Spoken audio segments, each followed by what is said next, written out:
માનો કે ના માનો, સામાન્ય માણસ પોલીસ અને અરેસ્ટની વાતથી જ ડરી જાય છે.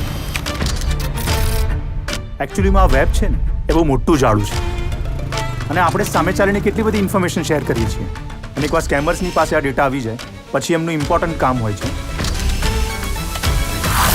टारगेट सिलेक्ट करूँ. नमस्कार, आपके बेटे का नाम अर्जुन है? हाँ. अभी कहाँ है वो? नौकरी पे गया है. अच्छा, तो हमने जिसे अरेस्ट किया है वो कौन है? अर्जुन, તું ઠીક છે ને બેટા? એમને બીજો કોઈ સ્ટ્રેસ છે? પપ્પા, તમે મને એક પ્રોમિસ આપો. નહીં તમે કોઈને ફોન કરો, નહીં કોઈની સાથે આ વાતની ચર્ચા કરો.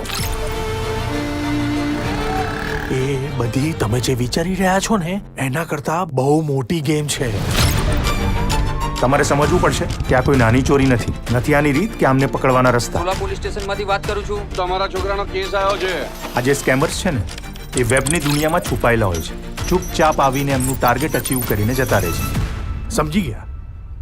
એટલે આપણે બેઠા બેઠા એમના વખાણા જ કરવાના છે કે આગળ કંઈ કામ પણ કરવાનું છે? અમદાવાદમાં થયેલા સાયબર ક્રાઇમ કેસમાં થયો નવો ખુલાસો. 11 तारीख को 3 लाख रुपए किसने भेजे थे? સાયબર ક્રાઇમના ખાસ ઓપરેશનમાં કરાઈ ધરપકડ.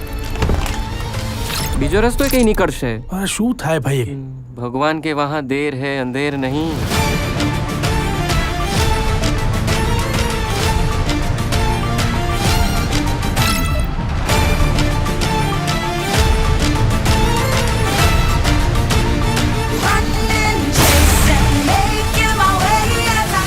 એક હેલ્પ જોઈએ છે.